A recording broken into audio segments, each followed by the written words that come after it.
Yesu ashimwe cyane mwene data, ndakwakiriye kandi ndagusuhuje muri uyu mwanya wacu Youth Time Revival, urubyiruko n'igihe cy'ububyutse. Turi mu rugendo rwo kuganirizwa n'Umwuka Wera ndetse ijambo ry'Imana turi gusangira buri munsi, ariko mu ntumbero imwe yo gutekereza ku Mwuka Wera n'imbaraga z'ububyutse zizazanwa n'Umwuka Wera muri twebwe. Iki ni ukwezi rero turi kuganiraho Umwuka Wera muri twebwe, imbaraga z'Umwuka Wera muri twebwe, ndetse n'akamaro k'Umwuka Wera muri proje dufite yo kugera mu gihe cy'ububyutse no kwinjira mu mbaraga z'ububyutse. Ariko kandi dufite umugisha w'uko mu rubyiruko harimo umugisha w'isezerano ry'ububyutse rigomba gukorera muri twebwe, kandi Imana yiteguye kubikora. Reka rero dukomeze kuganira ijambo ry'Imana mu nsanganyamatsiko yacu y'ububyutse hamwe no kuganira ku Mwuka Wera. Turareba mu butumwa bwiza bwanditswe na Yohana igice cyaho cya 7 n'umurongo wa 38. Icyakora twahera kuri 37. Haravuze ngo nuko ku munsi uheruka w'iyo minsi mikuru, ari wo munsi uruta iyindi, Yesu ahagarara avuga cyane ati, umuntu nagira inyota aze aho ndi anywe. Unyizera imigezi y'amazi y'ubugingo izatemba iva mu nda ye, nk'uko ibyanditswe bivuga. Ibyo yabivuze yerekeje ku Mwuka Wera uwo abamwizera bendaga guhabwa, ariko ubwo Mwuka yari ataraza, kuko Yesu yari atarahabwa ubwiza bwe. Imana ishimwe cyane. Dukomeje kuganira ku Mwuka Wera, dukomeje kurebera hamwe akamaro k'Umwuka Wera. Umwuka Wera ninde? Umwuka Wera akorana natwe gute?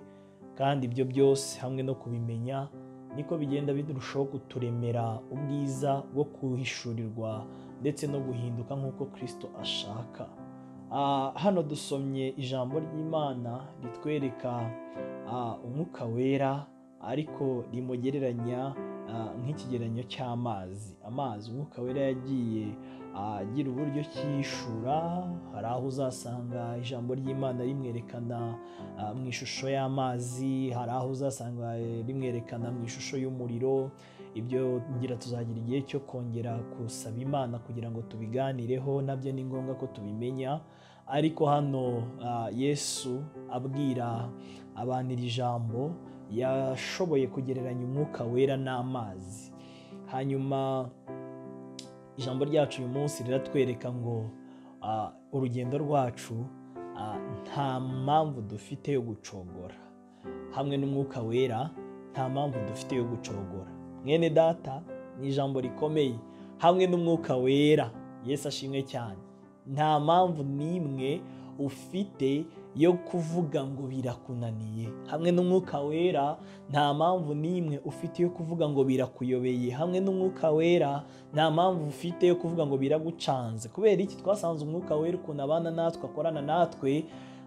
Ntabwo Umwuka Wera agaragara igihe turwaye ngo adukize indwara. Ntabwo dukeneye Umwuka Wera igihe twabuze akazi ngo adufashe kubona akazi. Ntabwo dukeneye Umwuka Wera aho hantu gusa, ahubwo twasanze Umwuka Wera azabana natwe muri byose. Yesu ashimwe cyane. Muri byose ni hehe? Hahandi ugera bikakuyobera, dukeneye kuhabana n'Umwuka Wera. Yesu ashimwe. Hanyuma Umwuka Wera akakubwira, Imana ishimwe, akakubwira impamvu bimeze gutyo, akakubwira uko ukora igihe bimeze gutyo, akakubwira uko witwara igihe bimeze gutyo, akakungura inama y'uko wifata muri situwasiyo imeze gutyo, kandi akaguhishurira icyo Imana ibitekerezaho. Haleluya! Abakristo Imana ishaka ni abakristo babana n'Umwuka Wera kuri urwo rwego. Hano rero turabona Umwuka Wera nk'amazi.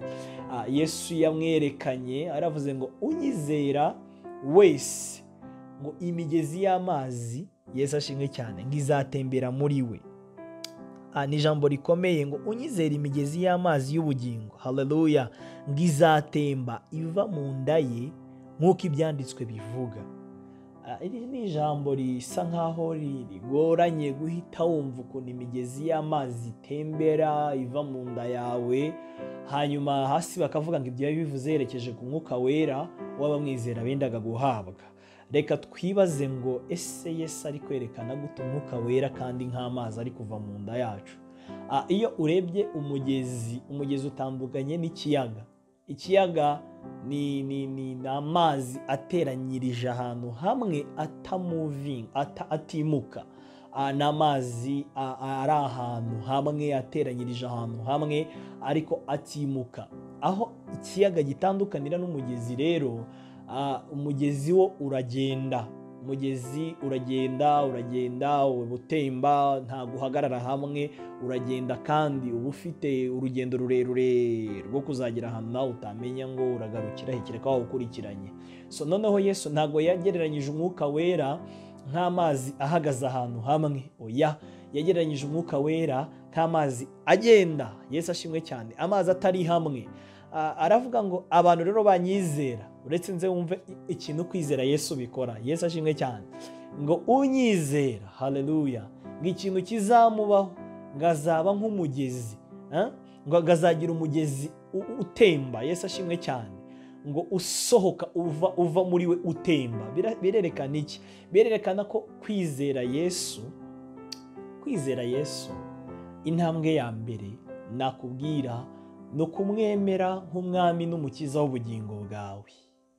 Hanyuma rero kwizera Yesu ari kuvuga hano kutugeza ku kigero cyo kugira iyi migezi itemba, haleluya, nuko nyuma yo kwizera Yesu dufashwa n'umwuka wera agatsinda imitima yacu, tukemera Yesu nk'umwami n'umukiza w'ubugingo bwacu, tukamwizera. Hakurikiraho intambwe nziza yo gukurira mu byo wizeye. Yesu ashimwe. Umuntu ngo arakura. Ahantu henshi Bibiliya yagaragaje Yesu akiri mu isi, yagiye yerekana urugendo rwa Yesu ukuntu yakuze akagwiza imbaraga z'umutima. Rero nyuma yo kwizera Yesu ufashwa no kwemezwa n'umwuka wera urakura. Hanyuma rero uku gukura ugera ahantu, Yesu ashimwe cyane, uhabwa kwizera gukuze kandi kwerekanwa no kubatizwa mu mwuka wera no kuzura umwuka wera. Aha hantu rero niho Imana ikugeza igatangira kukugira umuntu utanga ubuzima. Yesu ashimwe cyane, umuntu utanga ubuzima. Uko umugezi utemba niko umugezi ugenda urushaho kugira imbaraga, niko umugezi urushaho kugenda uhura n'andi masoko ari connecte kuri wo, ugasanga umugezi urushaho kugenda wuzura. Yesu ashimwe cyane. Umugezi wundi wakagombye kujya uva i Kigali ukagera i Cyangugu wazimye, ariko kubera ko mu nzira y'umugezi harimo ahandi hantu Imana yateganyije hazajya hinjiramo indi migezi ushamikiyeho, umugezi ugenda utoragura amazi atandukanye turutse hirya no hino hatandukanye. Niko umuntu w'Imana ameze, niko umwuka wera akorera muri twebwe. Yesu ashimwe cyane.